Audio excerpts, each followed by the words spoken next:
Jo intentaré ja suprimir tot el que han dit els meus companys. Dic que sí que s'ha de coincidir molt en la Maria Antònia, que va passar moltes hores de preparada de truís, perquè abans d'aquesta fotografia hi havia molta feina.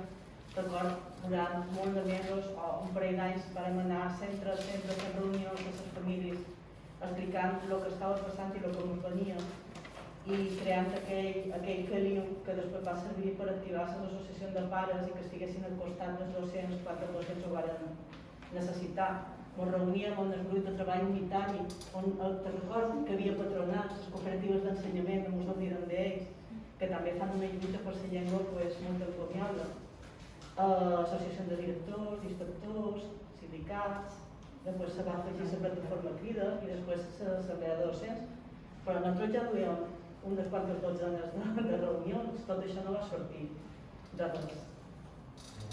En aquell moment la força sempre va ser anar plegats, donar suport als docents com a famílies que érem i donar també un suport legal a algunes mogudes que se van dedicar a fer, on nosaltres teníem una personalitat jurídica que altres entitats no tenien i els sindicats i nosaltres podíem demanar aquells permisos adients per fer segons quines accions.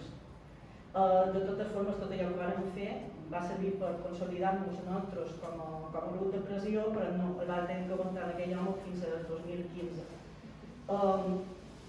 Quan vam aconseguir el canvi de govern, ja després tot és qüestió d'expectatives, de lo que espera cada un d'aquells que venen.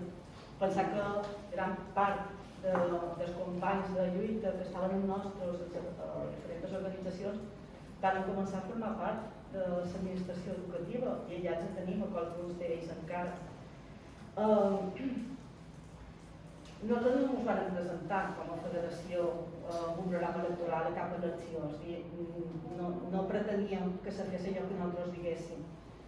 I creiem que la ciutadania que ens va donar suport era ideològicament tan dispar que tampoc no ho feia pensant en un partit X, simplement que no voldria o que no volien ja que cap altre governant actués com havia actuat aquell home durant tots aquells anys, fent-nos patir tot allò que varen patir.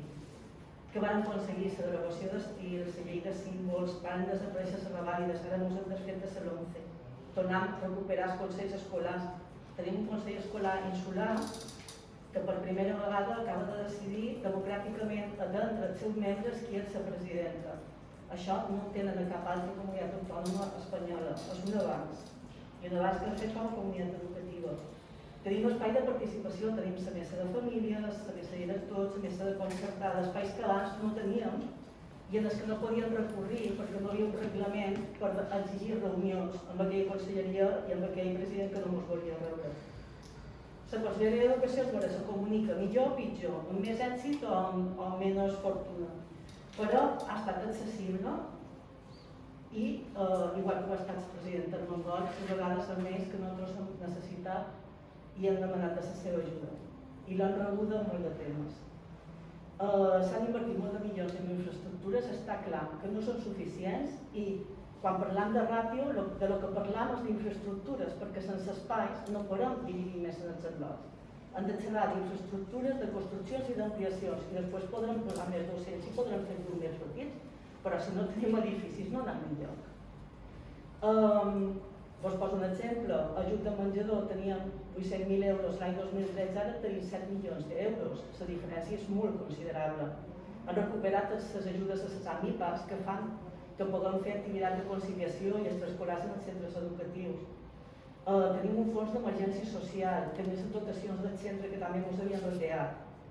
Hem guanyat des del 2015 a prop de 1.500 docents, crec recordar, però encara som en fora d'allò que necessitam.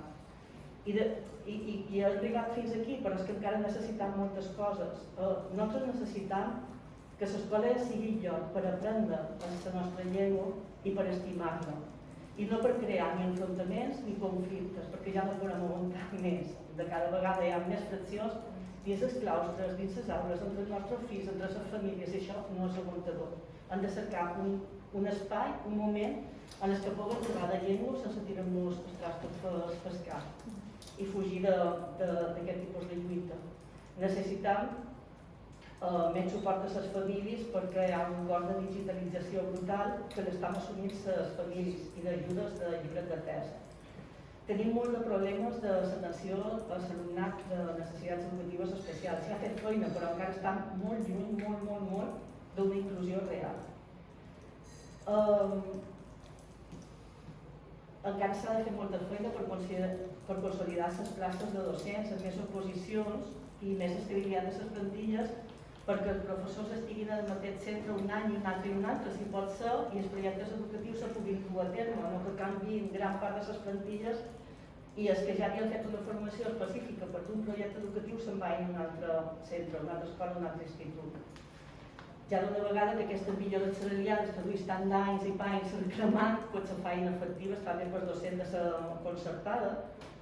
Després he de xerrar també de la llei educativa, una llei educativa que penso que no tindrà consens, i una llei educativa que si el té quedarà tan buida de contingut que no val la pena tenir-la, i per una altra banda, tanmateix perquè duia una llei marc, crec que no es podrien dedicar a aquestes unes altres coses.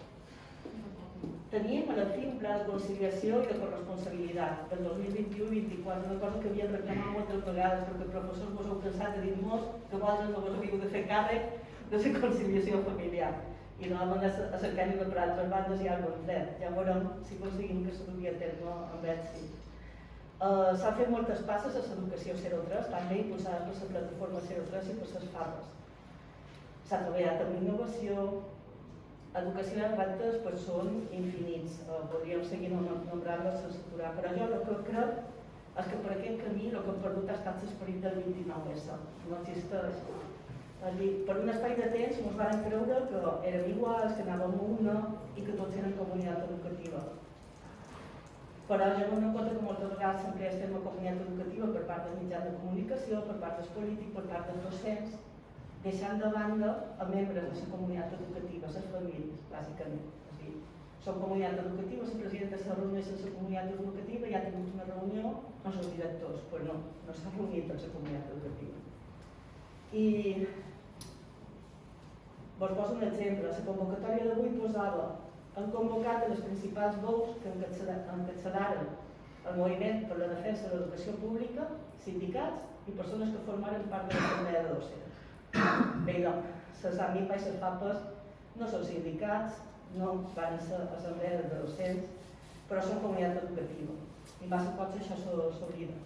I per això avui hem vingut per recordar el que som, el que podem aportar, el que hem fet fins ara i el que seguirem fent en el futur per millorar l'educació dels nostres fills i dels nostres